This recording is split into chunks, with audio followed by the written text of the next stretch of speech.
Hello दोस्तों, कैसे हो आप सब लोग। तो welcome back to another unit of geography which is climate.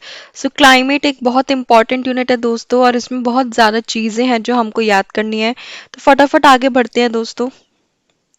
So climate और वेदर के बीच क्या डिफरेंस है दोस्तों। तो climate refers to the weather conditions which prevail over a period of time. तो ओवर अ पीरियड हम बोल सकते हैं कि नॉर्थ में हमारी एक्सट्रीम क्लाइमेट है, मतलब in summers there is extreme hot, in winters there is extreme cold. But weather means the temperature at any point of time. तो इस टाइम पे क्या टेम्परेचर है वो हमारा वेदर होगा। पर जो क्लाइमेट और वेदर के एलिमेंट्स हैं वो लगभग सेम होते हैं, जैसे कि humidity, temperature, winds, atmospheric pressure, precipitation. तो ये था दोस्तों difference between climate and weather. उसके बाद हम बात करते हैं दोस्तों क्लाइमेटिक कंट्रोल्स के बारे में। तो ये हमारे क्लाइमेटिक कंट्रोल्स है दोस्तों, ये 6 कंट्रोल्स हैं, इसलिए मैंने इसको एक ही स्लाइड पे डाला है ताकि आपको आसानी रहे इनको याद करने में। सबसे पहला है दोस्तों लैटिट्यूड। तो दोस्तों ये फैक्ट है कि जो भी रीजन्स हमारे इक्वेटर के पास होती हैं वो ज़्यादा हॉटर होती हैं as compare to poles. So that's why the air temperature generally decreases from the equator towards the pole. तो जो हमारे आइलैंड्स हैं वो इक्वेटर के पास है, इसलिए वो ज़्यादा हॉट होते हैं और ज़्यादा ह्यूमिड होते हैं as compare to the regions which are located near the poles. Altitude दोस्तों, ऑल्टीट्यूड मीन्स हाइट। तो that is the reason why hills are cooler during summers, because hills are located at an extreme height. इसलिए हम summers में hill station चाहते हैं ताकि हमें गर्मी कम लगे। Pressure and wind system.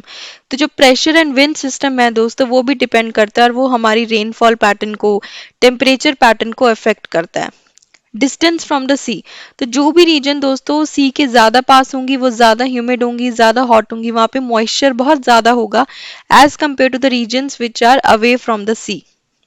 तो this condition is also known as continentality, very hot during summers and very cold during winters.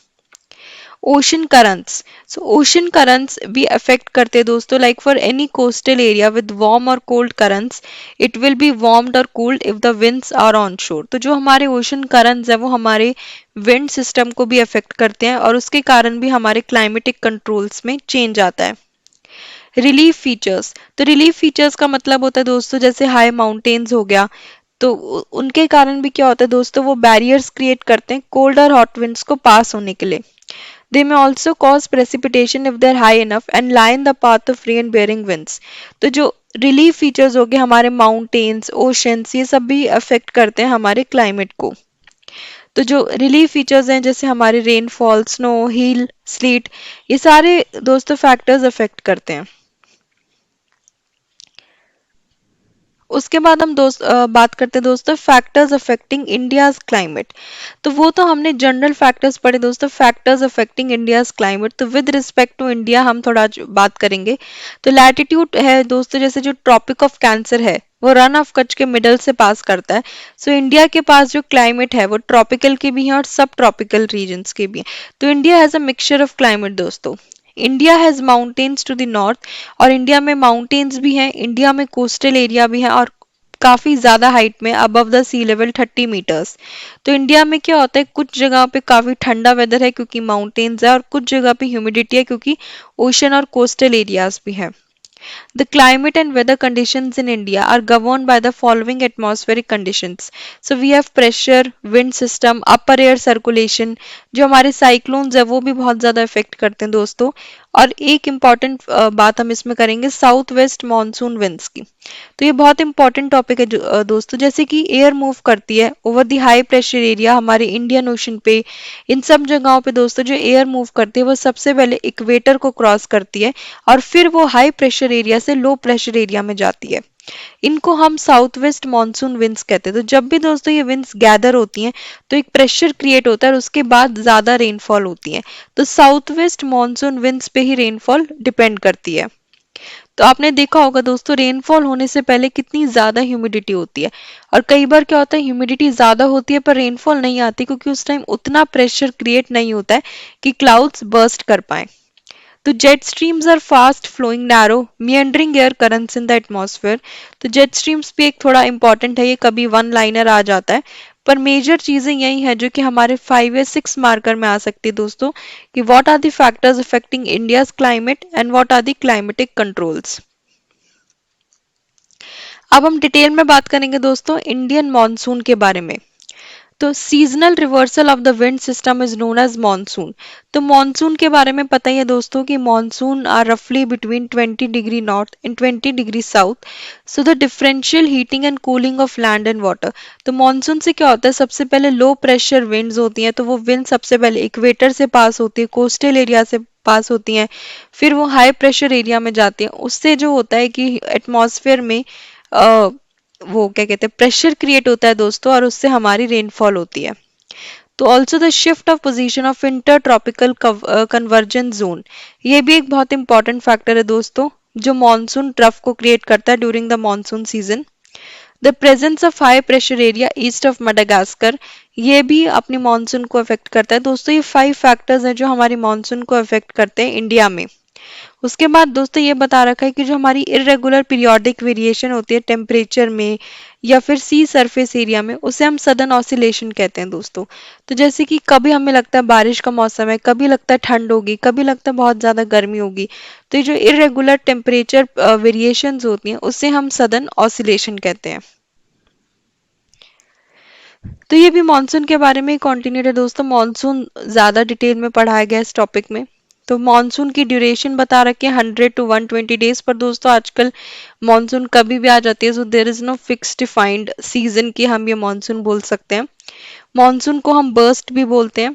Arrival of monsoon in different parts of India, इसमें हम बता रखा है सबसे पहले मॉनसून अरेबियन सी जाती है, फिर मुंबई में 10th ऑफ जून, फिर बे ऑफ बंगाल में असम में फर्स्ट वीक ऑफ जून, उसके बाद वो सौराष्ट्र कट जाती है, फिर वो धीरे धीरे दोस्तों पंजाब में आती है, हरियाणा में आती है, फिर वो मिड जुलाई में हिमाचल और रेस्ट ऑफ कंट्री में जाती है।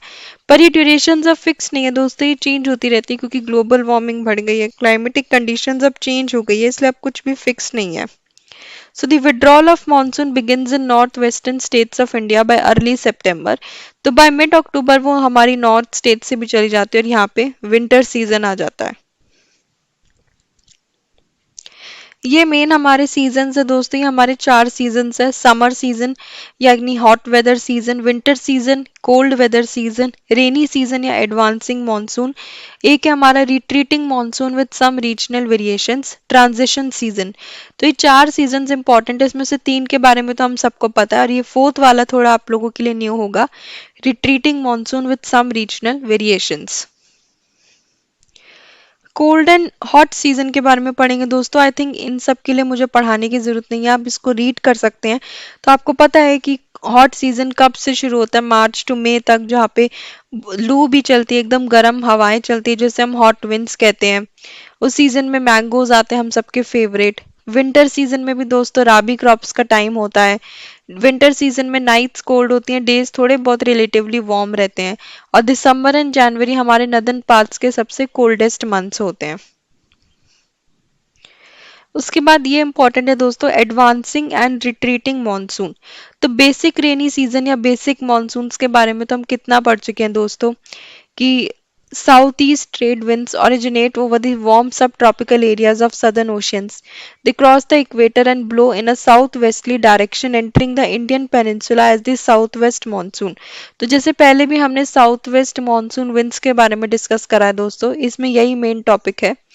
और इसमें यह भी है कि दोस्तों मॉनसून में ब्रेक्स होते हैं, मतलब कि वो पूरा दिन कंटिन्यू नहीं होते हैं, कभी थोड़े हो गए, कभी बीच में ब्रेक हो गया।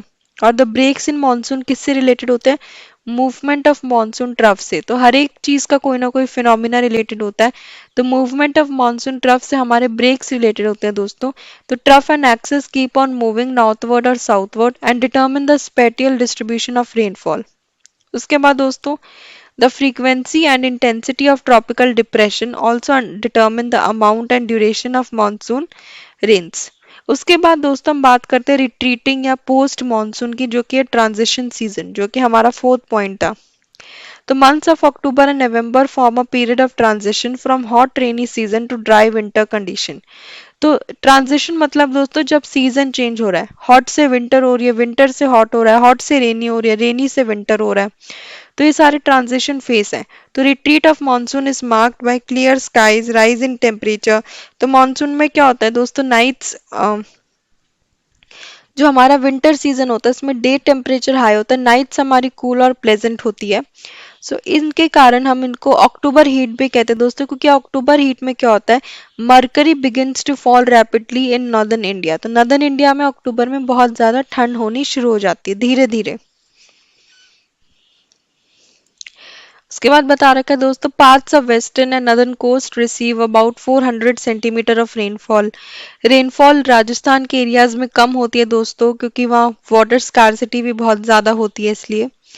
तो snowfall is restricted to Himalayan region. अब दोस्तों आपको पता है स्नोफॉल भी कम होने लगी है एज कम्पेयर टू, अगर हम मसूरी बात करें, देहरादून बात करें, स्नोफॉल अब बिल्कुल कम होती है। The unifying influence of monsoon on Indian subcontinent is quite noticeable. तो ये rhythmic cycle provide करता है दोस्तों, और monsoon winds binds the whole country by providing the agricultural activities. तो ये था दोस्तों हमारे क्लाइमेट टॉपिक के बारे में, जिसमें हमने सबसे पहले क्लाइमेटिक कंट्रोल्स पढ़े, factors affecting India's climate, Indian monsoon के बारे में काफ़ी डिटेल में पढ़ा, और ये अपने 4 सीजन्स के बारे में पढ़े। तो आज के लिए इतना ही दोस्तों, नेक्स्ट वीडियो में मिलते हैं।